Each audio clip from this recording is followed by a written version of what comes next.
Student, स्वागत है आप सबका संस्कार इंग्लिश वर्ड चैनल पर। तो हमें पढ़ना है क्लास 12 जो मैथ चल रही थी इसकी एक्सरसाइज 4.4। तो यहाँ पर देखें एक्सरसाइज 4.4 जो है इसमें क्या सॉल्व करना है, क्या क्या किस तरीके से निकालना है।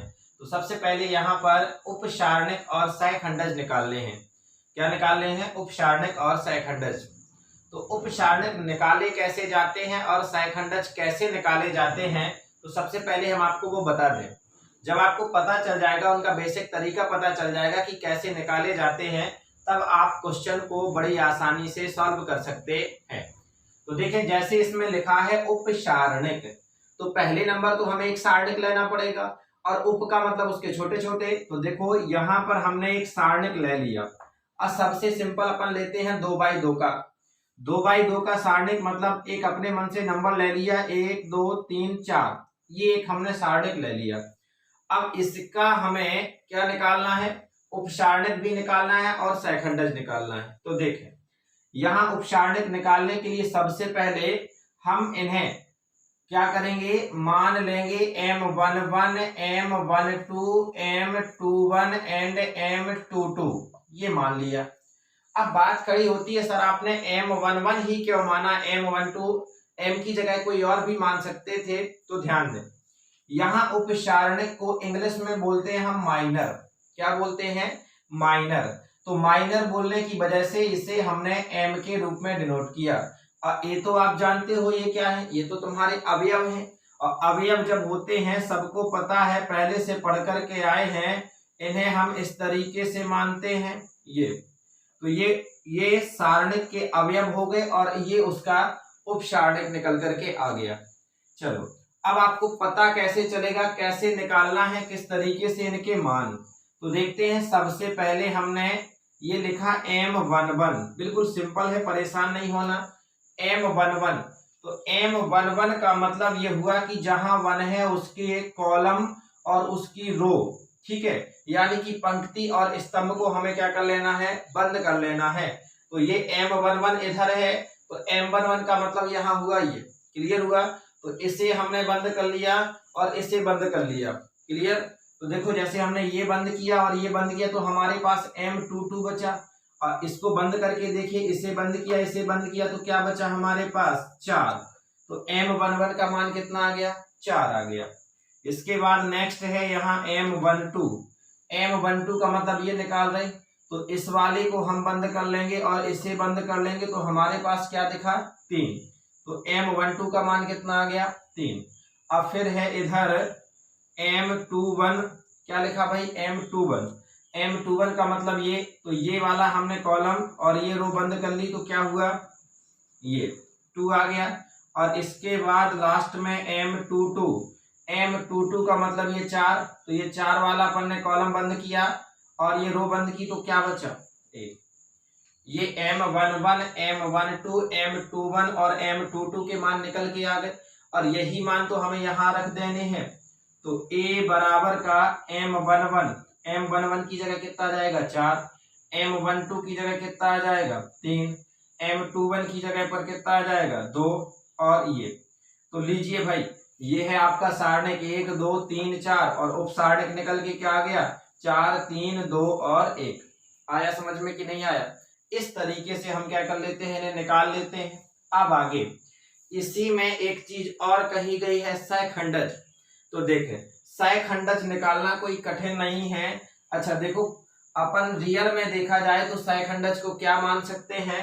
तो सहखंडज यहाँ पर देखो लिखा है कोफैक्टर, मतलब ये C11, C12, C21 and C22 मान सकते हैं, ठीक है। लेकिन आपकी बुक में इसे इस तरीके से नहीं डिनोट किया गया है, इसे डिनोट किया गया है A11, ठीक है। तो हम भी उसी तरीके से इसे क्या मान करके चलते हैं? A11। तो ये लिखा अपन ने capital A11, A12, A21 and A22, clear हुआ। आज जब ये कैसे निकाले जाते, अभी तो हमने आपको बताया था उपसारणिक निकालना, अब बता रहे हम सहखंडज निकालना। तो देखिए भाई, सहखंडज निकालने के लिए ये तो इस साइड उपसारणिक है और इस साइड निकालने के लिए बिल्कुल सिंपल है। तो देखें किस तरीके से हमने बोला A11, क्या बोला, A11। अब A11 में आपको कुछ नहीं करना, ये माइनस लगाया। अब नीचे जो लिखे हैं ये 1 और 1, इसे ऊपर प्लस में लिख देना है। और इसके बाद A11 की जगह आपको M11 का मान रख देना है। तो देखते हैं भाई, एक और एक कितना हो जाएगा, तो ये हो जाएगा 2। M11 का मान कितना हो जाएगा, M11 का मान निकल करके आए हम 4। -1 का स्क्वायर, -1 का स्क्वायर कितना हो जाएगा 1, और गुणे ये 4, तो बराबर A11 का मान कितना आ गया भाई, A11 का मान आ गया 4। इसके बाद नेक्स्ट हमें निकालना A12। तो कुछ नहीं करना, ये -1 लिखा, और इधर जो लिखा है 1 और 2, तो 1 धन 2 लिखा, और A12 की जगह आपको लिखना है M12। अब देखना भाई, ये 2 और 1 कितना हो जाएगा 3, और M12 का मान कितना है अपने पास 3। तो ये -1 का जब 3 बार गुणा होगा तो -1, और ये 3, तो 3 का 1 में गुणा तो -3, तो ये 12 का मान कितना आ गया -3।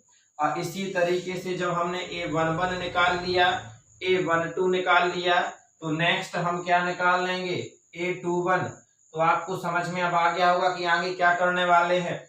तो इधर आ जाएगा 2 + 1, और इसके बाद नेक्स्ट यहाँ A21 है, तो यहाँ क्या आ जाएगा M21। अब भाई -1 और 2 और 1 कितना हो गया 3, और M21 का मान कितना है भाई, ये है, ठीक है।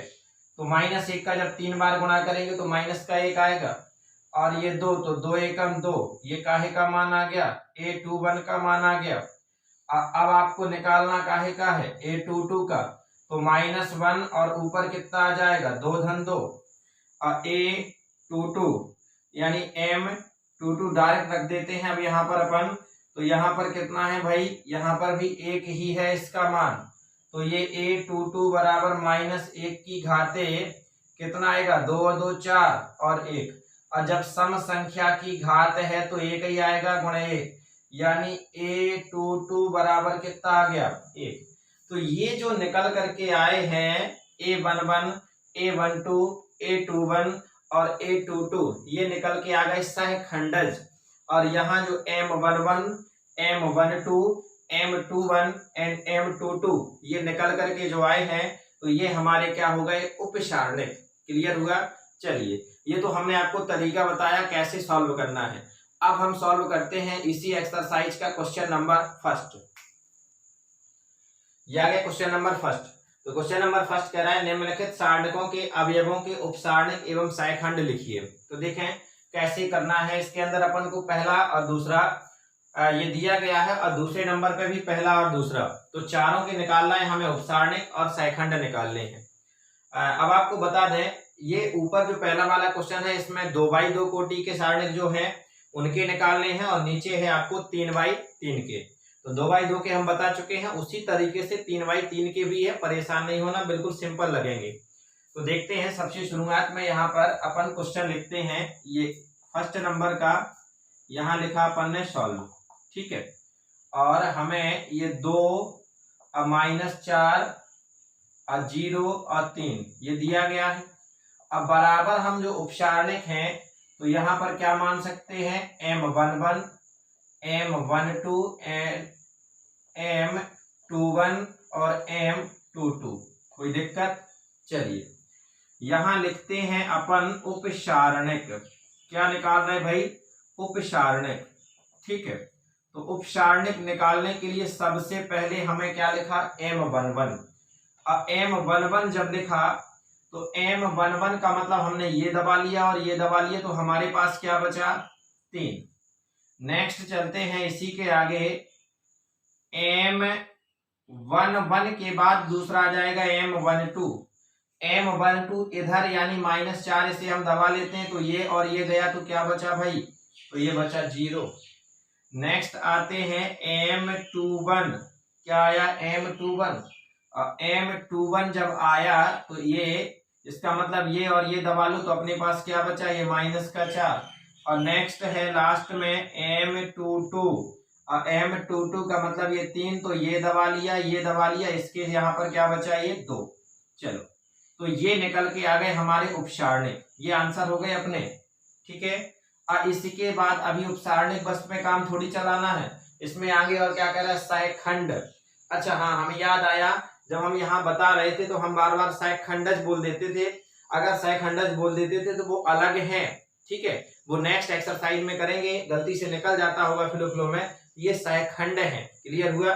चलो, तो अब हमें यहां तक तो हमने वो निकाल लिया, अब हमें निकालना है सहखंड।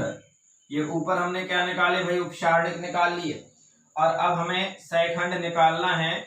तो सहखंड निकालने के लिए आपको बता दिया गया था कि ऐसे मान लेते हैं, ठीक है, A11 करके। तो सहखंड निकालने के लिए सबसे पहले हम क्या करेंगे, 2 - 4 और 0 3, क्लियर हो गया। अब बराबर यहाँ क्या माना गया है आपकी बुक में, A11, A12, A21 and A22। चलिए, ये हो गया। और सबसे पहले हमें ये 11 लिखा, और 11 लिखा तो देखिए -1 की घाते। अब थोड़ा सा डायरेक्ट करना सीख जाए, अब तो अपन होशियार भी हो गए। 1 धन 1 तो कितना हो जाएगा भाई, 2 हो जाएगा।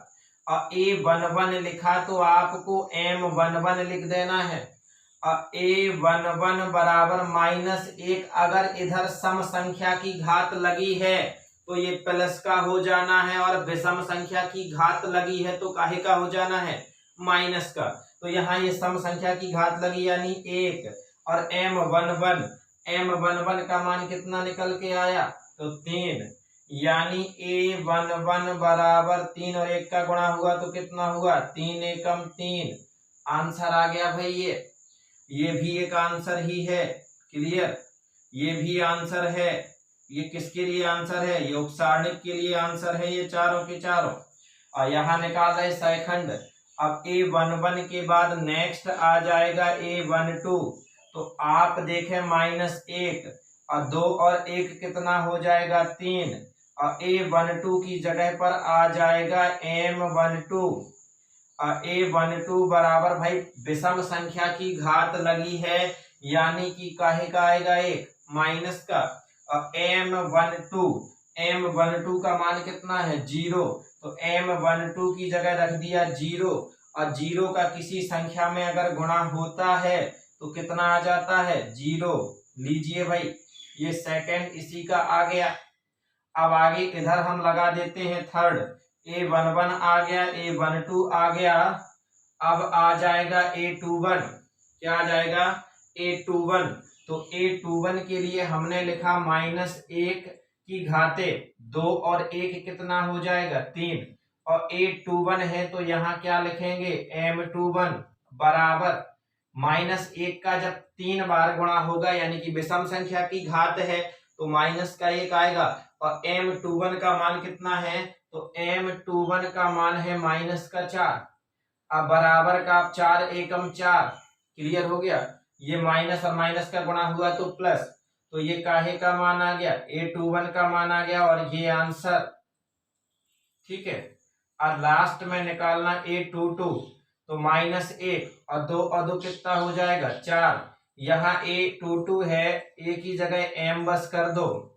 अब ये सम संख्या की घात है तो प्लस का 1 आएगा, और M22 का मान कितना है, ये दिया गया है, और 2 का 1 में गुणा तो 2, क्लियर। चलो भाई, ये निकल के आ गए हमारे क्या, तो ये जो M11 के रूप में है, ये हमारे सब के सब क्या है, उपसारणिक हैं। लो, और A11, A12, A21 और A22 ये क्या है, तो ये है हमारे सहखंड। असहखंड निकालने के लिए आप लोगों को बिल्कुल सिंपल तरीका बता देंगे, ठीक है। क्या बता रहे हैं, सबसे सिंपल तरीका, देखो कैसे, लेकिन ये चलेगा केवल 2/2 के सारणिक में बस। कैसे, जैसे हमारे पास ये दिया गया है, 2 दिया गया है, -4 दिया गया है, 0 दिया गया है, और 3 दिया गया है। असहखंड निकालने का सबसे बेस्ट तरीका, आपको रो को मतलब देखिए, ये जो 3 है क्या दिया गया है, ये जो 3 है इसे इधर कर दो और इसको इधर कर दो। आई समझ में कि नहीं आई है? ये 3 को इधर कर दो, मतलब ये 3 चला जाए और 2 को क्या कर दो, इधर कर दो। कोई दिक्कत है क्या अभी? और इसके बाद नेक्स्ट होता क्या है कि यहाँ पर जो होता है आगे, तो जब ये सब चेंज कर रहे हैं, क्या कर रहे हैं, चेंज हम कर ही रहे हैं, तो ये वाला जो कहा गया, ये 4 को इधर कर देंगे और 0 को इधर कर देंगे, तो 4 इधर आ गया और 0। बस अंतर कितना है, यहाँ जब इनमें जब चेंजिंग करते हैं तो चिन्ह भी क्या कर देते हैं, बदल देते हैं। याद रखो, यहाँ पर इस वाले में जब हम करते हैं तो चिन्ह भी हम क्या करते हैं, बदल देते हैं। और अन्यथा यहाँ तो कुछ नहीं, सीधा उठा के जो का त्यों रख देते हैं। तो यहाँ पर देखिए आप A12 का मान यहाँ कितना है आपका 3, ये माइनस का तो इधर प्लस का हो जाएगा, ठीक है। आज 0 में चिन्ह लगाने का कोई मतलब नहीं है। तो देखें A12 का मान यहाँ से कितना है आपका 3, ये डायरेक्ट तरीका है। और उसके बाद नेक्स्ट ये क्या है, A11 था और A12 का मान कितना आया 0, 12 कहाँ है, A12 का मान कितना आ गया 0। फिर है A21, तो A21 का मान इधर क्या है 4, तो A21 का मान आपने देखा क्या है 4। और फिर उसके बाद A22, तो ये लास्ट वाला A22 का काम करेगा, इसका मान कितना आ गया 2। तो ये है डायरेक्टली तुक्का मेथड, जब अपन क्या करते हैं, किसमें लगाते हैं, सॉल्यूशन करते हैं, इसका ऑब्जेक्टिव टाइप में आ जाते हैं तब इसे लगाते हैं। चलो एक का और बता करके बताए दे रहे हैं, जैसे सिंपल हो जाए 1 2 3 4। चलो ये दिया है, और इसके हमें क्या निकालने हैं, सेकंड निकालना है। तो क्या करेंगे भाई, सबसे पहले 4 को भेज दो उधर, देखना, और इधर आ जाएगा 1, और 3 चला जाएगा इधर, और 2 आ जाएगा इधर, होने के बदल जाएंगे चिन्ह, काम खत्म। लो ये आ जाएगा, क्लियर। आपको इन दोनों को बदल देना, स्थान इन दोनों को बदल देना, और चिन्ह इनके भर बदले जाते हैं, याद रखें। चलिए क्यों बदले जाते हैं, अच्छा ये भी बात आ गई, क्यों बदले जाते हैं, क्योंकि भाई ये विषम से आता है। यहाँ पर 21 रहता है, यहाँ पर 12 रहता है, यहाँ पर 21 रहता है, तो विषम रहते हैं, विषम में तो माइनस का आता है। बात ये है, इस वजह से चिन्ह क्या हो जाते हैं, बदल जाते हैं, और कुछ नहीं। चलो तो इसका पहला वाला जो था क्वेश्चन, फर्स्ट तो कंप्लीट हो गया। सेकंड पर आ जाते हैं। तो सेकंड पर आने के लिए आपको कुछ नहीं करना है, यहाँ फर्स्ट की जगह पर क्या लिख देना है, सेकंड लिख देना है। अब जब सेकंड लिखेंगे तो इसके जो मान दिए गए हैं, मान दिए गए हैं A, C एंड B और ये D। तो ये जो का तो मान लेना है A11 A12 A21 A22, clear. देखें अब A12 का मान यहाँ क्या है, ये दबा लेंगे और ये दबा लेंगे, तो क्या आ जाएगा भाई D। तो इसका मान कितना आ गया D। इसके बाद है M12 का मतलब ये दबाओ और ये दबाओ, तो क्या आ गया B। तो इधर कितना आ जाएगा भाई B आ जाएगा। नेक्स्ट है M21 का मतलब इधर, तो ये दबा लो और ये दबा लो, तो इधर कितना आ जाएगा C आ जाएगा। और M22 मतलब ये, तो ये दबा लीजिए आप और ये दबा लीजिए, तो क्या आ जाएगा इसका मान ये क्या निकल के आ गए, ये उपसारणिक निकल के आ गए। नेक्स्ट आगे चलना है सेकंड। तो सेकंड के लिए आपको कुछ नहीं करना है, यहाँ चेंज करते हैं जल्दी से, जो मान हमें क्वेश्चन में दिए वो रखते हैं। और क्वेश्चन में दिया गया है ACBD। इसको भाई डायरेक्ट तरीके से जो हमने बताया है, तब आपके दिमाग में अब आंसर आ गया होगा कि सर इसको D कर दो, इसको A कर दो, इसको -B एंड इसको -C कर दो, इतना आना चाहिए। ये डायरेक्ट मेथड थी। चलो लगाते हैं यहाँ पर, ये तो ज्यों का त्यों रहेगा, केवल चेंजिंग आएगी। तो M11 का मान इधर D होगा, और D का A में गुणा होगा, तो D एकम D। देखते चलिए आ गया कि नहीं आ गया। नेक्स्ट है ये ज्यों का त्यों रहेगा, M12 की जगह पर क्या आ जाएगा भाई B, और B का जब 1 में गुणा होगा तो माइनस का B, A12 आ गया ना माइनस का B। फिर आते हैं इधर, ये ज्यों का त्यों रहेगा M21 की जगह पर कितना आ जाएगा C, और C का जब 1 में गुणा होगा तो कितना आ जाएगा -C, आ गया ना -C। नेक्स्ट है M22 की जगह पर, M22 का मान कितना है A, और A का जब 1 में गुणा होगा तो आ गया। लीजिए, तो ये क्वेश्चन नंबर फर्स्ट का सेकंड भी कंप्लीट हो गया। अब चलना है अपन को क्वेश्चन नंबर सेकंड के। ये जो क्वेश्चन है इनमें क्या है, 3x3 के हैं। 2x2 के तो समझ लिए थे, और इसमें आ गए 3x3 के। तो सबसे पहले हम आगे काम करेंगे, 3x3 के उपसारणिक कैसे निकाले जाते हैं वो सॉल्व करेंगे। पहले आपको बताएंगे कि 3x3 के उपसारणिक कैसे निकाले जाते हैं। जब आपसे ये बन जाएगा तब आपको क्वेश्चन सॉल्व कराएंगे। क्लियर है? उससे जल्दी हमसे बनने लगता है। चलिए, तो अब एक 3x3 कोटि का अपने मन से एक सारणिक लेते हैं। 1 2 3 4 5 6 7 8 9 ये 3x3 कोटि का सारणिक ले लिया। अब इसके हमें सैखंड निकालने और उपसारणिक निकालने। तो जब हम उपसारणिक निकालेंगे तो सबसे पहले क्या करेंगे, M11 M12 M13 M21 M22 M23 M31 M32 M33 ये। आज हम सबसे पहले M11 निकालेंगे तो देखिए थोड़ा सा कैसे होगा। M11 कहाँ है हमारा, इधर। तो इसका मतलब हुआ ये और ये, ठीक है, ये हमें दबा लेना है। मतलब एक वाला कहलाया M11, तो ये हमने दबा लिया और ये दबा लिया। तो हमारे पास क्या बचा भाई, 5 6 8 9, यही बचा कि नहीं। अब इसके बाद अपन इसको सॉल्व कर लेते हैं सारणी। तो 9 का 5 में गुणा हुआ तो 9 पना 45 और माइनस 8 का 6 में गुणा होगा तो 8 6 48, ठीक है। अब 45 में से 48 जाएगा यानी कि -3। ये आ गया मान हमारा काहे का, M11 का। नेक्स्ट इसी तरीके से अगर हम M12 निकालते हैं तो M12 निकालेंगे तो M12 का मतलब ये, तो इसे हम दबा लेंगे और इसे दबा लेंगे। तो हमारे पास क्या बचेगा भाई, 4 7 और 6 और 9। इसको सॉल्व कर देंगे, 9 चौको 36 और -7 6 42। और 36 में से जब 42 जाएगा तो माइनस का कितना बचेगा, 6।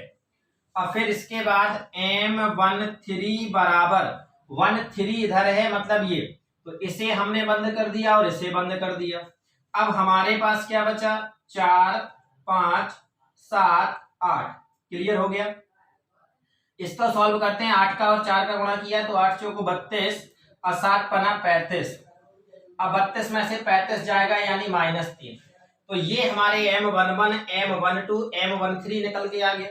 सेम कंडीशन अगर हमसे M11 M12 और M13 निकालते बन गया तो हमसे M21 M22 और M23 भी निकालते बन जाएगा। हमसे M31 M32 और M33 भी निकालते बन जाएगा कि नहीं बन जाएगा। चलिए, अब इन्हीं के हम निकाल दें सैखंड। क्या निकाल दें, सैखंड। तो देखो यही डायरेक्ट निकाले जा रहे हैं, केवल आपको सिखा रहे हैं। क्वेश्चन अभी सॉल्व करेंगे। तो पहले नंबर हमने लिखा A11। देखिए क्या लिखा है, A11। तो A11 के लिए आपने -1, 1 और 1 कितना हो जाएगा, 2। क्या करना है, M11 गुणा में लिखना है। तो M11 अब -1 यानी सम संख्या की घात लगी है तो 1 आएगा। और M11 का मान कितना है, M11 का मान है -3, तो ये आ गया -3।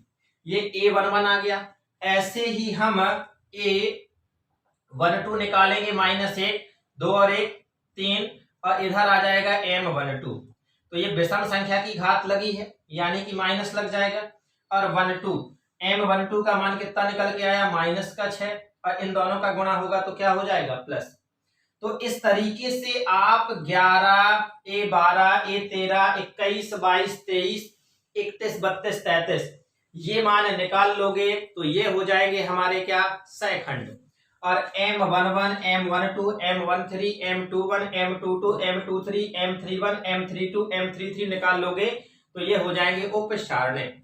केवल इसमें चेंजिंग इतनी है कि जब 3x3 कोटि का अवयव आता है तो इस तरीके से ये बन जाता है, और 2x2 का तो सिंपल था। चलिए, तो अब अपने क्वेश्चन नंबर फर्स्ट है, जो सेकंड का ये फर्स्ट है, इसको सॉल्व करते हैं और 3x3 कोटि के अवयव के जो है उपसारणिक और सैखंड निकालते हैं। तो सबसे पहले देखो ये मिटाया अपन ने, थोड़ा ध्यान से देखना है जल्दी से। अब क्वेश्चन ये लंबे लंबे हो जाएंगे। पहला वाला क्वेश्चन तो छोटा था, तो ये लिखा अपन ने इधर सेकंड का फर्स्ट। तो अपने पास 1 0 0 और 0 1 0 और 0 0 1, ठीक है। अब बराबर का क्या हो जाएगा, M11 M12 M13 M21 M22 M23, M31, M32, M33, ये लिख लिया।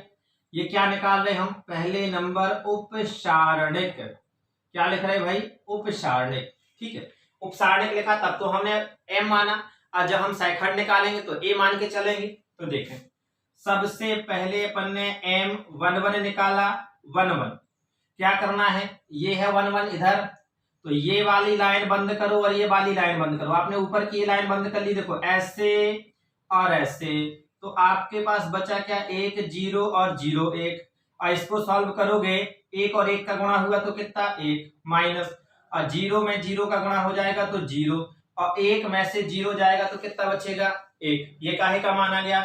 M11। और M11 के बाद आप निकालेंगे M12। 12 का मतलब ये 0, तो ठीक है इधर। अब 0 का मतलब है ये वाली लाइन बंद कर लीजिए और ये वाली लाइन बंद कर दीजिए। जब आपने ये लाइन बंद की और ये लाइन बंद की तो आपके पास ये दो बचे और ये दो बचे, यानी 0 0 0 और 1।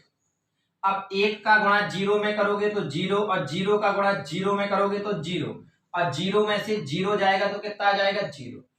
इसी के बाद हम चलते हैं M13 निकालते हैं। तो 13 का मतलब ये वाला हिस्सा, आपने ये बंद कर लिया और आपने ये बंद कर लिया, तो आपके पास क्या बचा? 0 1 और 0 0। और 0 का 0 में गुणा तो 0, 0 का 1 में गुणा तो 0, 0 में से 0 गया तो 0। नेक्स्ट आ जाते हैं 11 12 13 निकलने के बाद 21, और 21 जब निकालेंगे तो 21 इधर है, तो समझना 21 इधर का मतलब आपने ये लाइन बंद कर ली और ये लाइन बंद कर ली, और जब इस तरीके से बंद किया तो आपके पास 1 2 3 4 ये अवयव बचे, तो 0 0 0 1। अब आपने 1 का 0 में गुणा किया तो 0, और 0 का 0 में गुणा किया तो 0, और 0 में से 0 गया तो 0 इधर। इसके बाद M21 के बाद हम निकालेंगे 22, और जब 22 निकालेंगे तो 22 कहाँ है? इधर, तो इधर का मतलब ये वाला हिस्सा, तो आपने ये बंद कर लिया और ये बंद कर लिया, तो आपके पास बचा ये और ये, यानी कि 1 0 एंड 0 1। 1 और 1 का गुणा हुआ भाई तो 1, और 0 0 का गुणा हुआ तो 0, और 1 में से 0 गया तो 1। इधर आगे चलते हैं M23 बराबर, M23 के लिए ये काम करेगा इधर। तब आपने ये बंद किया और ये बंद किया, ये वाला जैसे ही बंद किया और ये बंद किया, तो आपके पास बचा क्या? 1 2 3 4, तो 1 0 और 0 0, और 0 का गुणा 1 में तो 0, और 0 का गुणा 0 में तो 0, 0 में से 0 गया तो 0। ये आप 23 तक निकाल चुके। अब 23 तक निकालने के बाद आगे चलते हैं M31। 31 इधर है, इसका मतलब ये, और इसका मतलब ये, यानी कि ये बंद कर लिया आपने और ये बंद कर लिया, दिख रहा है ना। और जब ये बंद कर लिए तो 0 0 1 0 बचा हमारे पास, तो 0 0 1 0। और इसका सॉल्व करते हैं जब हम, तो 0 का गुणा 0 में तो 0, माइनस 1 का गुणा 0 में तो 0, और 0 में से 0 जाएगा तो कितना आएगा भाई? 0 लीजिए। फिर इसके बाद हम निकालते हैं M32। M32 मतलब ये, इसका मतलब है हमने ये लाइन क्लोज कर ली और ये कर ली, 1 2 3 4 ये अवयव बचे, तो 1 0 0 0। अब देखिए 0 का गुणा 1 में तो 0, 0 का गुणा 0 में तो 0, और 0 में से 0 गया तो 0।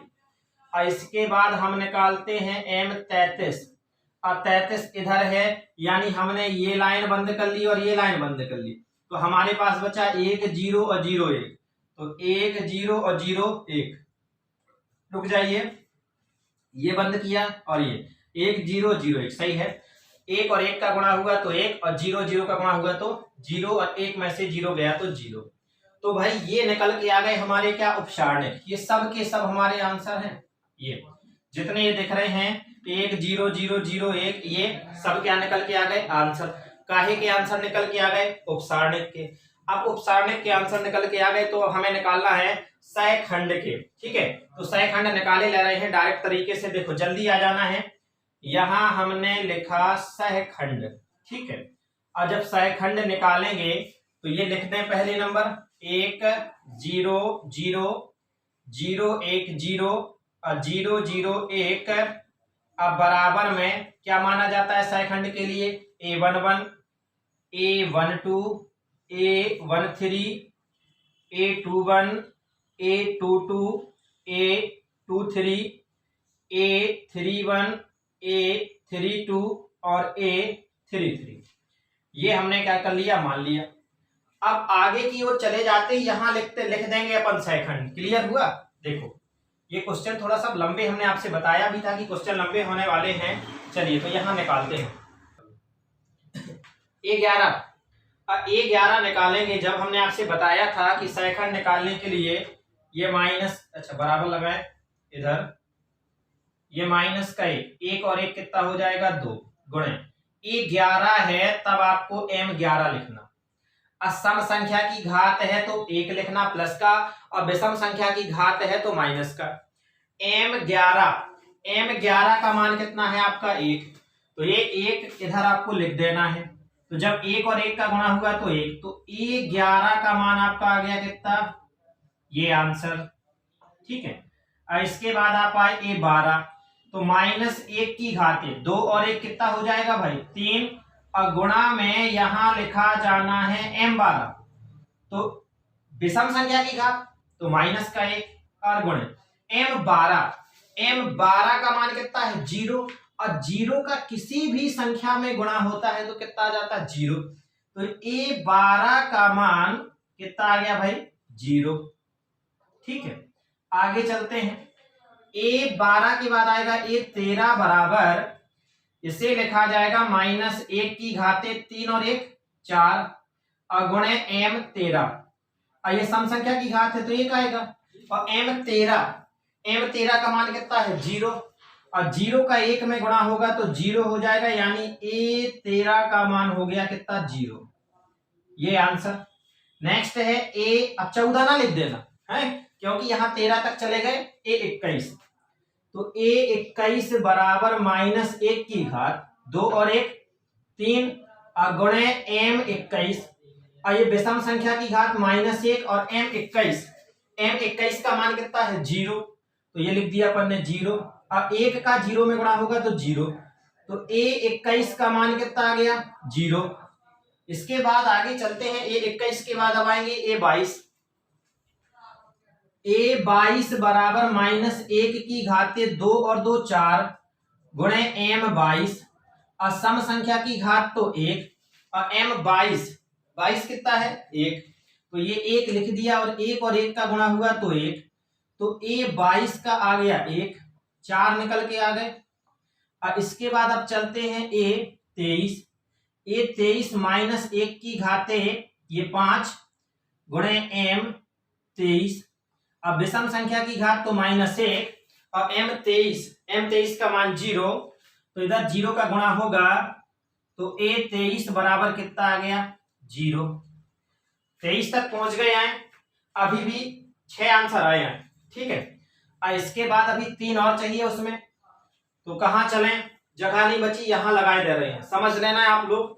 ठीक है, फिर इधर आ गया अपना A31, और A31 मतलब -1, 3 और 1 कितना हो गया, 4, गुणे M31, और सम संख्या की घात है तो प्लस का 1 आ जाएगा, और M31 का मान ये 0 दिख रहा है तो 0, और 0 का गुणा होगा तो 0, A31 का मान आ गया 0। ये आंसर।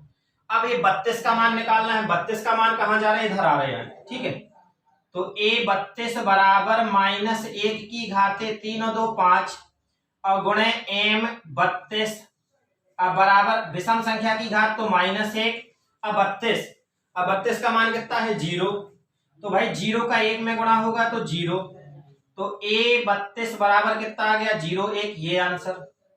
और लास्ट में बचा है हमारा A33, तो -1 की घाते 6, और M33 ये सम संख्या की घात तो 1, और M33 का मान कितना है, 1, और 1 और 1 का गुणा होगा तो 1, तो A33।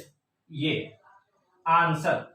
अब क्वेश्चन थोड़ा सा लंबा हो गया है, बताया भी था ये क्वेश्चन बड़े बड़े होने हैं। तो देखें, ये जो आपके है उपसारणिक 11 12 13 14 सॉरी 11 12 13 21 22 23 और 31 32 33, जब उपसारणिक कहा जाए तो यहां तक, और सहखंड कहा जाए तो ये यहां से सॉल्व करना, A11 तो ये 11 ये है, ये 12 का ये है, 13 का ये है, 21 का ये है, 22 का ये है, 23 का ये है, 31 का ये है, 32 का ये है और ये 33 का ये है। तो ये जो है ये क्वेश्चन नंबर फर्स्ट हमारा क्या हो गया, कंप्लीट हो गया। और अब हम करते हैं क्वेश्चन नंबर सेकंड, और ये जल्दी आपको समझ में आ जाएगा। चलिए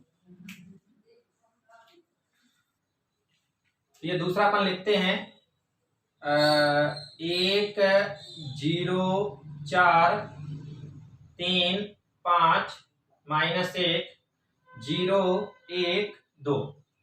अब उपसारणिक निकालना है तो सबसे पहले बराबर में M11 M12 M13 M21 M22 M23 M31 M32 and M33 ये लिख लिए, ठीक है।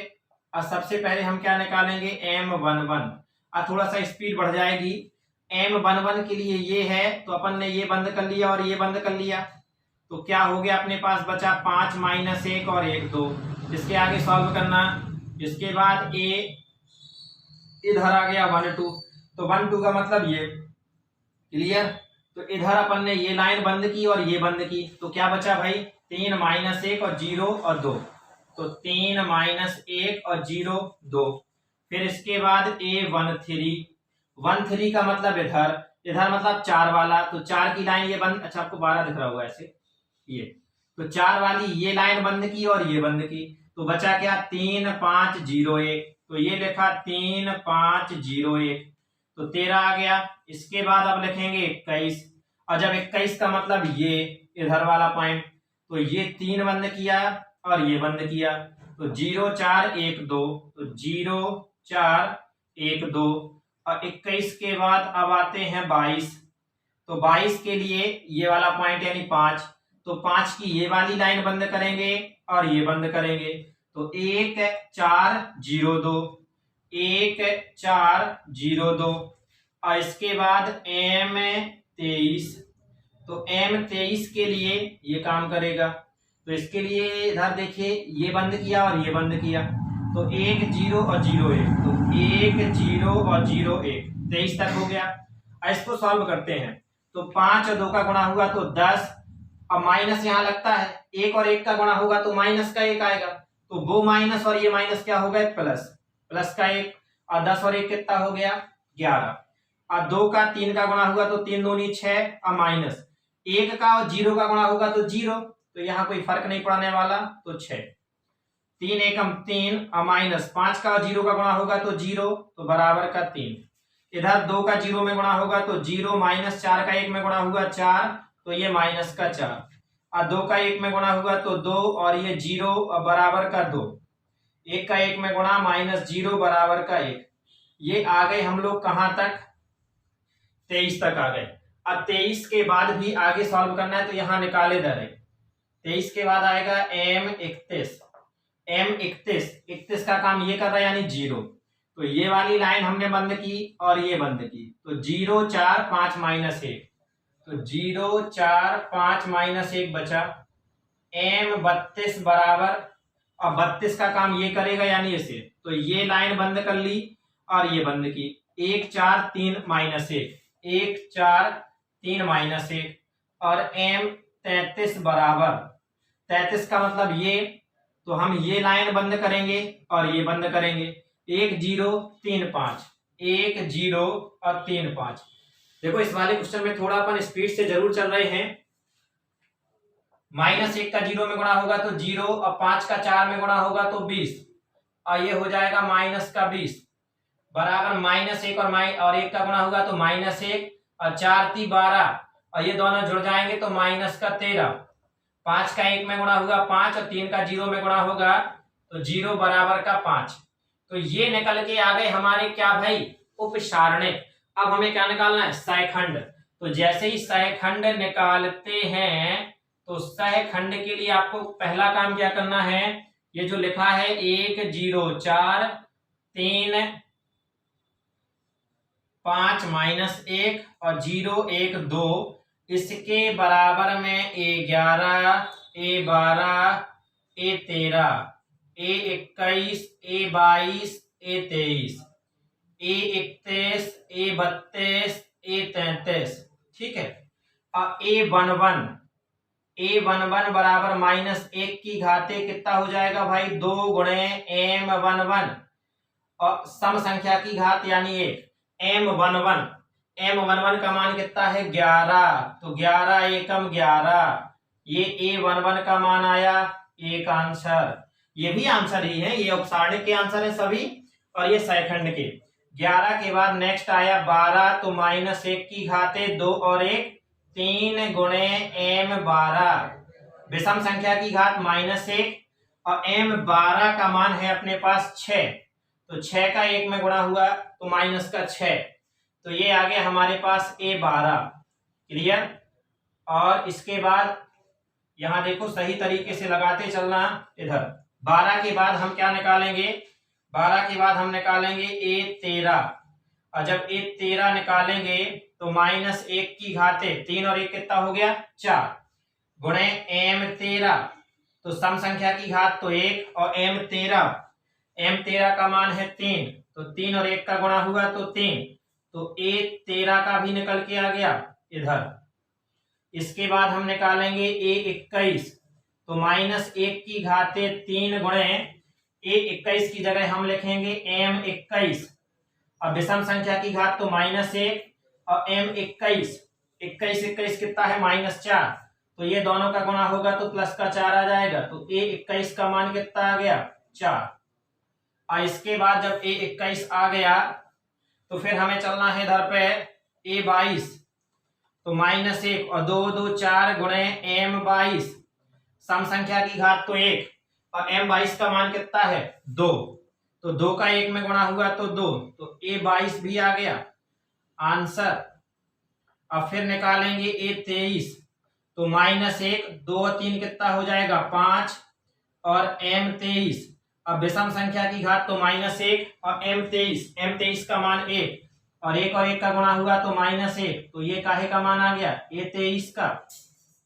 A23 के बाद हमें मान निकालना है A31, -1 की घाते 3 और 1 4 गुणे M31, तो सम संख्या की घात तो 1 और M31 का मान कितना है -20, अब -20 का 1 में गुणा होगा तो कितना हो जाएगा -20, तो ये आ गया A31 का मान। नहीं दिख रहा है नीचे कहां तक, ये मान दिख रहा है, ये नहीं दिख रहा, यहां तक चलो, यहां दिख रहा है, तो एक काम करते चलो इसको इधर लगा देते हैं, दिख नहीं रहा होगा शायद, यहां लगाया जाए। 23 के बाद अपन ने लिखा A31 बराबर -1 की घाते 4 गुणे M31 बराबर सम संख्या की घात, और M31 का मान कितना है -20, तो ये भैया A31 का मान आ गया -20, चलो ये आंसर। फिर इसके बाद A32, तो -1 3 और 2 5 गुणे M32, तो इधर हो जाएगा हमारा विषम संख्या की घात -1 M32 का मान है -13, और -13 का जब इधर गुणा होगा तो 13 हो जाएगा, तो A32 बराबर 13। अब एक ही मान बचा है हमारे पास और वो है A33 यानी -1 की घाते 6 और M33 सम संख्या की घात तो 1 और M33 का मान कितना है 5, अब 5 का 1 में गुणा हुआ तो कितना हो जाएगा 5, A33 का मान आ गया 5। क्लियर हुआ। तो ये मान निकल करके आ गए हमारे M11 12 13 14, सॉरी बार बार बोल जाता है, 11 12 13 21 22 23 31 32 33, ये मान है हमारे उपसारणिक के। और उसके बाद सैखंड के मान A11 A12 A13 A21 A22 A23 A31 A32 और A33। तो ऐसे करके ये हमारा क्वेश्चन नंबर सेकंड हुआ कंप्लीट। क्लियर है। तो अब आप लोगों से 2x2 और 3x3 के जो सारणिक हैं इनके उपसारणिक और सैखंड निकालते बनने लगे। अब आ जाते हैं क्वेश्चन नंबर थर्ड पर। क्वेश्चन नंबर थर्ड, और ये कह रहा है कि दूसरी पंक्ति के अवयवों के सैखंडों का प्रयोग करके सारणिक ये दिया गया है का मान ज्ञात करना है। देखें, अगर अभी तक अपन पहले पढ़ते रहे, उन्होंने कहा सारणी का मान ज्ञात कीजिए, इसमें थोड़ा सा एक चीज चेंजिंग आ गई कि दूसरी पंक्ति के अवयवों के सहखंडों का प्रयोग करके। तो ऐसे वाले क्वेश्चन के लिए थोड़ा सा एक नया तरीका सॉल्व है, मतलब लगता है, या यूं कहा जाए एक नियम है, वो नियम हम आपको समझा दें। और नियम क्या है, ठीक, तो देखते हैं। जैसे अवयव तो हमने आपको बताया था A11 होते हैं, A12 होते हैं, A13 होते हैं, इस तरीके से। ये देखो आपको समझा रहे हैं, पहले बताए दे रहे हैं A11, A12, A13, A22, 21, इधर 22 और A23, A31, A32 और A33, ये तो है अवयव। और अवयव के बाद बात करते सहखंड, तो A11, 12, 13, इसके बाद 21, 22, 23, 31, 32 और ये 33, ये है। अब आप मतलब एक नियम ये है कि ये अवयव और ये सहखंड इसका, तो किसी भी पंक्ति के अवयव और उसी के सहखंड, याद रखना, किसी भी पंक्ति के अवयव और उसी के सहखंड के गुणनफलों का योग बराबर सारणिक का मान होता है। ठीक है, अब जैसे आप समझिए कैसे, जैसे हमने बोला ये है A11 और A क्या है, A11 प्लस इधर ये क्या है A12, इधर A12 और A13 और इधर A13, ये काहे का मान, इससे हमारा सारणिक का मान निकल करके आ जाएगा। ये हमारी पहली पंक्ति और उसके सहखंड के से, देखिए पहली पंक्ति के अवयव जो हैं उनके सहखंडों को लेकर के हम क्या कर सकते हैं, सारणिक का मान निकाल सकते हैं। दूसरी कंडीशन, अगर हम दूसरी पंक्ति लेते हैं तो दूसरी पंक्ति क्या बनेगी, A21 तो A21, A22 तो इधर A22 और A23 तो इधर A23, इससे भी हम सारणिक का मान निकाल सकते हैं। तीसरी वाली पंक्ति जो बनेगी A31, A31, A32, A32 और A33, A33, इससे भी सारणिक का मान निकाल सकते हैं। लेकिन अगर ऐसा होता है A11 मतलब पहला अवयव, अब फिर दूसरी पंक्ति के मतलब सहखंड ले लो या तीसरी पंक्ति के सहखंड ले लो, उसी पंक्ति के सहखंड नहीं लेते हो, तब आपको क्या है देखना क्या होता है। अगर आप पहली पंक्ति के अवयव और पहली पंक्ति के ही सहखंड लेते हो तो सारणिक का मान निकल के आ जाता है। अगर आप दूसरी पंक्ति के अवयव और दूसरी पंक्ति के सहखंड लेते हो तो सारणिक का मान निकल के आ जाता है। और अगर आप तीसरी पंक्ति के अवयव और तीसरी पंक्ति के सहखंड लेते हो तो सारणिक का मान निकल के आ जाता है। लेकिन अगर आपने पहली पंक्ति के अवयव ले रहे और दूसरी पंक्ति या तीसरी पंक्ति कोई भी पंक्ति के सहखंड ले रहे हैं पहले को छोड़ करके, तो इनका जो योग है वो कितना आता है, 0 आता है। जैसे हमने 11 और 11 के बाद इसका दूसरा ले लेते हैं हम A21, इधर हमने लिखा 12, A22 कैपिटल, इधर लिखा A13 और A23, तो इसका मान सारणिक का जो निकल करके आएगा वो क्या होगा, 0 होता है। याद रखें, इनका तो आंसर आएगा लेकिन इसका मान कितना होता है, 0। अगर हम यहाँ पर डेल A11 इधर 31 कर दें, यानी 31 कर दें, 32 कर दें, 33 कर दें, A11, A32, A13 और A33, तो इसका भी मान क्या आएगा, 0।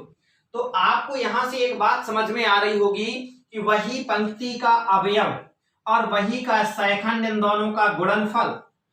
फिर इधर देखो, अवयव वही और सहखंड उसी पंक्ति का, इनका गुणनफल, वही अवयव और उसी पंक्ति का सहखंड, गुणनफल, इन सब का योग जो निकल करके आता है वो सारणिक का मान होता है।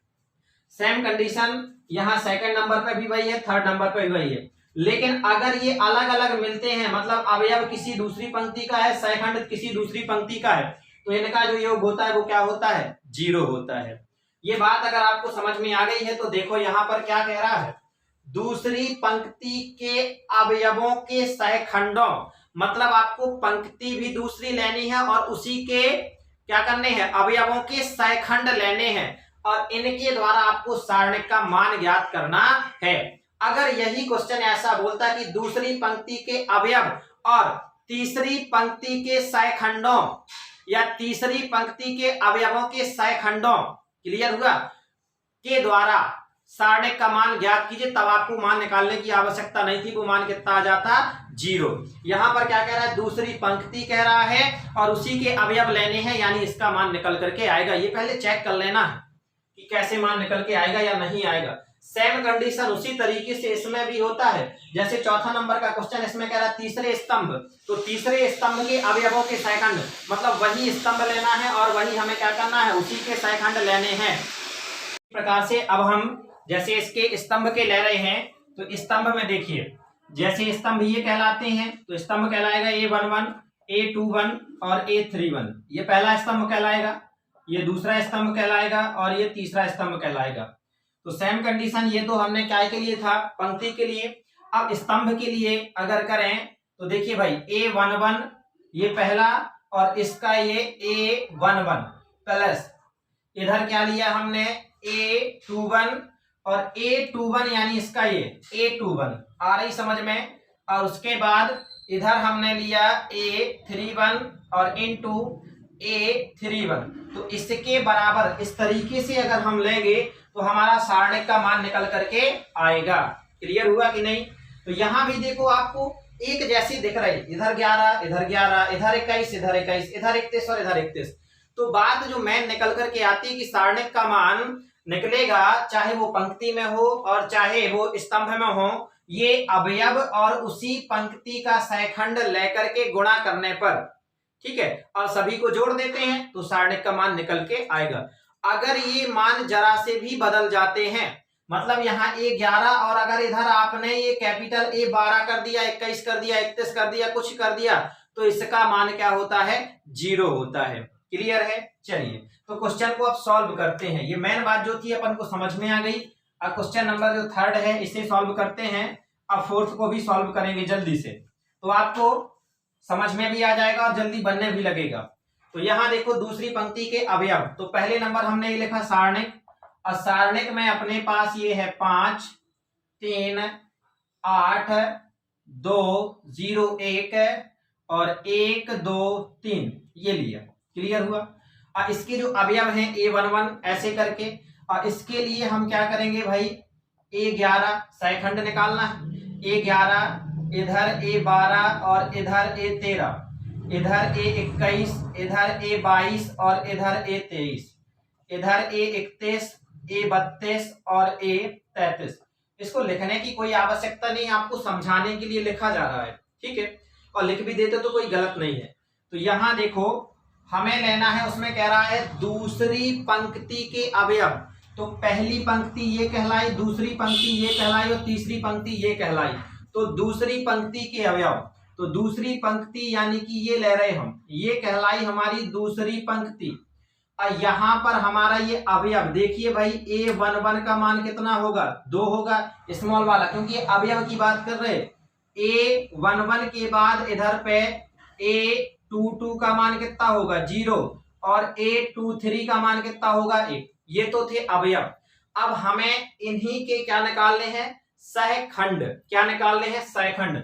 तो सहखंड निकालने के लिए सबसे पहले हमें उसी का क्या निकालना पड़ेगा, उपसारणिक। तो यहाँ A21 का उपसारणिक क्या निकल के आएगा, M21, और M21 बराबर जब हम सॉल्व करेंगे तो इसका मतलब ये, तो इसे पूरी लाइन को, इसको और इसे हम ऐसे और ऐसे बंद करेंगे तो हमारे पास आएगा 3, 8 और 2 और 3। क्लियर हो गया। अब बराबर इसका सॉल्यूशन कर लेते हैं, तो 3 तिरका 9 और 8 दूनी 16 और 9 में से 16 जाएगा तो माइनस का कितना आ गया, 7। ठीक है, ये हमने क्या निकाल लिया, M21। और M21 थोड़ी हमें चाहिए, हमें क्या चाहिए भाई, A21। तो A21 का मतलब -1 की घाते 2 और 1 3, और इनटू में क्या रहता है, M21। तो अगर विषम संख्या की घात है तो माइनस आना है, और M21 का मान कितना है, -7। तो ये माइनस और माइनस का गुणा हुआ तो प्लस, और 7 और 1 का गुणा हुआ तो ये क्या हो गया, 7 एकम 7। तो A21 निकल के आ गया। और जब A21 निकल के आ गया तो हमें क्या निकालना है, A22 निकालना है।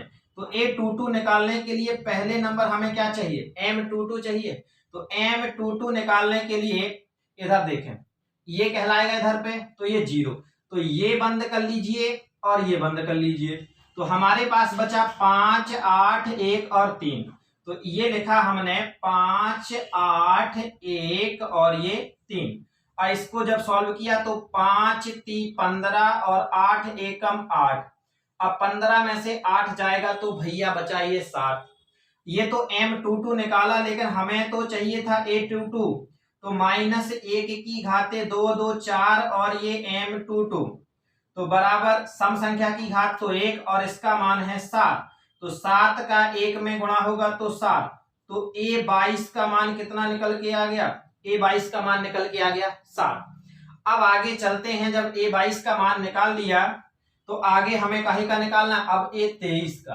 तो A23 का मान निकालने के लिए पहले हमें किसका मान चाहिए, M23 का। और जब M23 का मान निकालेंगे तो 23 का काम ये करेगा 1, तो हम ये वाली लाइन और ये लाइन बंद करेंगे, तो ये बंद की और ये, तो बचा 5 3 1 2। तो इधर लिखा हमने 5 3 1 2 और इसको जब सॉल्व किया तो 5 दूनी 10 और 3 एकम 3 और 10 में से 3 चला जाएगा भाई, तो कितना बचा 7। अब हमें तो चाहिए भाई A23, M23 की जगह ये -1 और 2 3 5 और इधर आ जाएगा M23। ठीक है, तो भाई विषम संख्या की घात तो माइनस आना है और M23 का मान कितना है अपने पास 7। तो 7 का 1 में गुणा होगा 7 और ये माइनस, तो ये आ गया A23 का मान। A23 दिख रहा है, A22 और A21। क्यों 21 22 23 इसलिए लिखा निकाला क्योंकि दूसरी पंक्ति अवयव के सैखंड कह रहा है, दूसरी पंक्ति के अवयव और उनके सैखंड, तो इसके द्वारा हमें सारणिक का मान निकालना। तो यहाँ पर जो बनकर के तैयार होता है और वे होगा A21 और कैपिटल A21 प्लस A22 और कैपिटल A22 और A23 और कैपिटल A23। फिर डेल आ गया। अब डेल के बाद A21, तो डेल बराबर 21। यहां देखो A21 लिखा है, A21 का मतलब अवयव, स्मॉल वाले का तो ये लिखा अपन ने 2 गुणे A21, इसका मतलब है सैखंड। तो A21 का मान कितना निकल के आया 7 प्लस A22 का मान कितना है 0 गुणे A22, ये कैपिटल A22 का मतलब है सैखंड, तो इसका मान कितना है 7। फिर A23 का मान कितना है 1 और A23 मतलब ये सैखंड वाला, तो इसका मान है -7। तो डेल बराबर 7 दूनी 14 और 7 का 0 में गुणा हुआ तो 0 और 7 का 1 में गुणा तो 7। अब प्लस और माइनस का गुणा हुआ तो क्या बन गया भाई माइनस। और डेल बराबर 14 में 0 जुड़ेगा 14 और 14 में से 7 चला जाएगा तो 7। तो ये निकल करके आ गया हमारे सारणिक का मान। तो ये क्वेश्चन नंबर हमारा सेकंड तो कंप्लीट हो गया। अब बिल्कुल ज्यों का त्यों ये है तीसरे स्तंभ के अवयवों के सैखंडों का प्रयोग करके। यहां हमें केवल क्या करना है, स्तंभ लेना है। अभी हमने लिए थे पंक्ति और चौथे वाले में लेना है क्या, स्तंभ। तो देखो ये आ गया, समझ में आया कि नहीं आया, फिर से देख लो एक बार जल्दी से। आपको ये A11 मतलब क्योंकि दूसरी पंक्ति की बात कर रहे हैं, ओ सॉरी यहां देखो सही हुआ, यहाँ 11 की जगह 21 लिखना, ध्यान नहीं दे पाए, चलो हो जाता है कभी कभी। इधर आपको दूसरी पंक्ति कह रहा है तो 21 22 23। अगर पहली पंक्ति कहता तो 11 12 13 और अगर तीसरी पंक्ति कहता तो 31 32 33। आ रही समझ में। अगर स्तंभ कहेगा, जैसे इसमें कह रहा है तीसरे स्तंभ, तो तीसरे स्तंभ में आप लेंगे A13 A23 और A33। ठीक है। और अगर दूसरा स्तंभ कहे तो A12 A22 और A32 और अगर पहला स्तंभ कहे तो A11 A21 और A31। इस तरीके से लेना है। तो आपने A21 का मान 2, A22 का मान 0 और A23 का मान 1। अब ये तो अवयव वाले थे तो पता चल गया। इसके बाद हमें उनके सैखंड भी निकालने, तो इसका सैखंड A21, इसका सैखंड निकालोगे आप A22 और इसका सैखंड निकालोगे A23। और इसके बाद ये फॉर्मूला हमने आपको बता ही दिया है किस तरीके से होता है। क्लियर। तो क्वेश्चन थर्ड कंप्लीट। नेक्स्ट आते हैं क्वेश्चन नंबर 4 पर। परेशान नहीं होना है। देखिए ये जल्दी समझ में आ जाएगा आप लोगों को। अब चौथा वाला,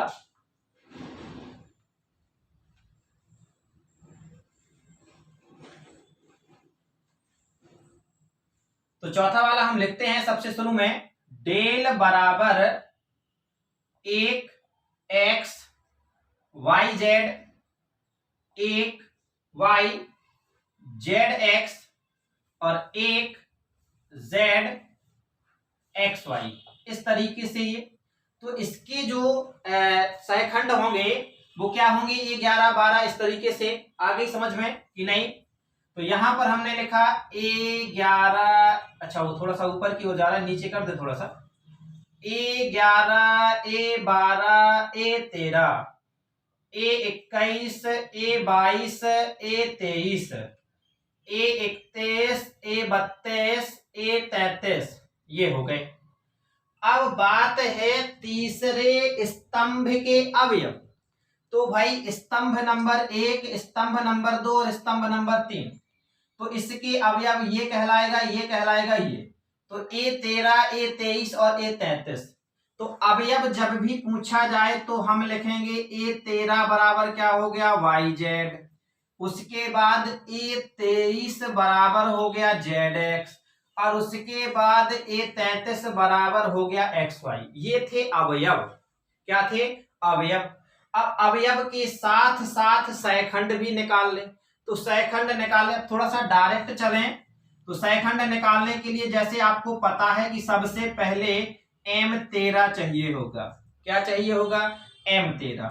ठीक है, तो देखो इसको इस तरीके से भी हम लिख सकते हैं, A13 बराबर -1 की घाते 3 और 1 4, और यहां डायरेक्ट अगर हम लिख दें कि M13, तो क्या दिक्कत है? यही तो लिखते हैं। और A13 सम संख्या की घात तो 1, M13, 13 का मतलब ये और इसका मतलब ये, तो इसे बंद किया आपने और इसे बंद किया, ये बंद कर दिया, ये बंद कर दिया, तो हमारे पास बचा 1 Y 1 और Z। ठीक है, और इसको जब हम सॉल्व करते हैं, ये 1 का गुणा होगा, कोई दिक्कत नहीं। ये Z का 1 में गुणा हुआ तो Z, और -1 का Y में गुणा हुआ तो ये Y। क्लियर हो गया? ऐसे में दिक्कत तो नहीं है आप लोगों को। ये 1 है और Z का 1 में गुणा हुआ तो Z, और 1 का Y में गुणा हुआ तो Y। A13 का मान निकल के आ गया। A13 के बाद क्या है, तीसरे स्तंभ वाली बात चल रही, तो हमें काहे का मान चाहिए, A23। तो A23 के लिए हम लिखेंगे -1 की घाते 2 और 3 5, और इधर लिखेंगे हम M23। ठीक, तो A23 बराबर, अब -1 की घाते 5 यानी विषम संख्या की घात, तो लगेगा क्या, माइनस, और यहां पर गुणा लगा दो और सारणिक। अब देखना M23, तो 23 ये है, मतलब ये, तो ये लाइन बंद करो और ये लाइन बंद करो, तो बचा क्या, 1 X 1 Z, तो 1 X 1 Z। अब देखना भाई, A23 बराबर ये माइनस का 1 है, तो कोई दिक्कत नहीं है। अब Z का 1 में गुणा हुआ तो Z और माइनस का X। अगर हम ये माइनस का अंदर गुणा कर देते हैं, A23 बराबर, तो ये हो जाएगा माइनस का Z और प्लस का क्या हो जाएगा, X, क्योंकि हमने इसका अंदर क्या कर दिया, गुणा। और हम चाहें तो इससे, चलो इतना ही बहुत है, ये अपन ने A23 का मान निकाल लिया। और जब A23 का मान निकल के आ गया, तो अब हमें काहे का मान चाहिए, A33 का। A33 के मान के लिए -1 की घाते 3 और 3 6, और इधर पे M33, तो A33 बराबर -1 की घाते 6, सम संख्या की घात तो 1, और गुणे M33। M33 मतलब ये लाइन बंद करो, ये तो 1 X और 1 Y, ये हो गया 1 X और 1 Y। क्लियर? और A33 बराबर का 1 का गुणा होगा, कोई फर्क नहीं पड़ेगा, Y का 1 में गुणा Y और माइनस का X, तो ये आ गया हमारा A33 का। ठीक है, तो यहां पर अब हमें निकालना है सारणिक का मान। तो सारणिक का मान डेल बराबर, इधर स्तंभ की बात चल रही थी, तो स्तंभ के लिए A13 और A13 प्लस ए 23 तो ए 23 और प्लस ए 33, सॉरी स्मॉल लिखना, ए 33 तो ए 33। क्लियर हो गया। अब ये लिखा अपन ने डेल, थोड़ा सा क्वेश्चन यहां से कठिन सा लगेगा आप लोगों को, तो अपन वो मिटा देंगे, चलेगा। ए13 का मान कितना है भाई, वाई जेड, और ए13 इसका मान कितना है, जेड माइनस वाई, फिर इधर प्लस तो लगा दिया। ए23 का मान कितना है, जेड एक्स, तो ये लिखा अपन ने जेड एक्स, और ए23 का मान है हमारे पास माइनस का जेड और प्लस का एक्स, फिर है प्लस ए33 का मान कितना है, एक्स वाई, तो ये लिखा अपन ने एक्स वाई, और ए33 इसका मान है वाई माइनस एक्स। अब ये डेल बराबर y का अंदर गुणा करेंगे तो y और z का स्क्वायर माइनस y का square z।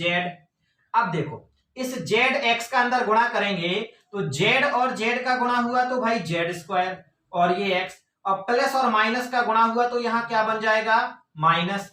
Same condition, plus और प्लस का गुणा हुआ इधर ये प्लस, और z का z रहेगा, और x का गुणा होगा तो x का स्क्वायर, इधर होगा तो x का ज्यों का त्यों, ये y का स्क्वायर, और आगे चलेंगे तो x का स्क्वायर y। ये कर दिया। अब क्या करते हैं इसके आगे, ये डेल बराबर सबसे पहले जो x स्क्वायर वाले हैं उन्हें पहले कर लें, फिर उसके बाद x वाले, और फिर विदाउट x वाले। तो x स्क्वायर का हमें कुछ मिल रहा है, ये मिला, तो x स्क्वायर वाले को हमने पहले लिखा तो zx स्क्वायर, इसके बाद हम और कहीं है x स्क्वायर वाला, ये मिल गया दूसरा टर्म, तो माइनस का एक्स स्क्वायर वाई, ये दोनों काहे के हो गए, एक्स स्क्वायर वाले हो गए। अब हमें लिखना है जिसमें एक्स है, तो एक्स किसमें है, इसमें है और इसमें है, तो पहले ये वाला लिखे ना, तो पहले हमने लिख दिया एक्स वाई स्क्वायर और फिर माइनस का जेड स्क्वायर एक्स। तो पहले हमने लिखा एक्स स्क्वायर वाला, उसके बाद हमने लिखा एक्स वाला, अब हमें लिखना है विदाउट एक्स वाला जिसमें एक्स नहीं है। तो इसमें एक्स नहीं है तो देखिए ये हो गया वाई जेड स्क्वायर, इसमें एक्स नहीं है, और आगे भी है माइनस का वाई स्क्वायर जेड, ये लिखा अपन ने। क्लियर हो गया। चलिए अब नीचे आपको दिखाई नहीं देगा तो यहां आ जाते हैं, और यहां आते हैं तो अब ये लाइन अपना क्वेश्चन मिटा दे रहे हैं। इसी लाइन को ये डेल बराबर का, अब देखिए यहां से आप देखें तो इन दोनों में एक्स स्क्वायर और एक्स स्क्वायर, तो एक्स स्क्वायर आपको कॉमन मिला, और जब यहाँ एक्स स्क्वायर कॉमन मिला तो यहाँ बचा जेड और माइनस का वाई, तो अंदर हमने लिखा जेड माइनस वाई। फिर नेक्स्ट इन दोनों से मिलेगा हमें एक्स कॉमन, तो एक्स कॉमन आया, और जब एक्स कॉमन आया तो वाई का स्क्वायर और माइनस का जेड स्क्वायर बचा, वाई स्क्वायर और माइनस जेड स्क्वायर। और इन दोनों में से देखिए इसमें वाई है, इसमें भी वाई है, इसमें जेड है, इसमें जेड है, तो यहां से हमें कॉमन मिल रहा है वाई जेड, तो वाई तो चला गया, यहां क्या बचा जेड, तो ये बचा अपने पास जेड। क्लियर। और यहां से एक क्या बचेगा वाई, तो जेड माइनस वाई। अब इतना हो जाने के बाद आप गौर करें, ये जेड माइनस वाई यहां दिख रहा है, जेड माइनस वाई यहां दिख रहा है, दोनों जगह दिख रहा है। अगर हम यहां अंदर जेड माइनस वाई बना दें तो ज्यादा बेटर रहेगा, कॉमन आ जाएगा। तो अंदर बनाने के लिए हम क्या करते हैं, देखिए ये तो अभी हमने कुछ नहीं किया, अंदर अगर हमें जेड वाई बनाना है तो देखिए यहां जेड का है प्लस का, और जबकि अंदर जेड का है माइनस का, फिर यहां पर वाई का है माइनस का, और यहां पर वाई का है प्लस का, यानी यहां हमें चिन्ह को बदलना पड़ेगा। तो देखिए थोड़ा सा दिमाग लगाना, यहां हमने इस प्लस की जगह क्या कर दिया माइनस, और जब हमने इसको माइनस किया तो ये जो y का स्क्वायर है ये माइनस का हो जाएगा।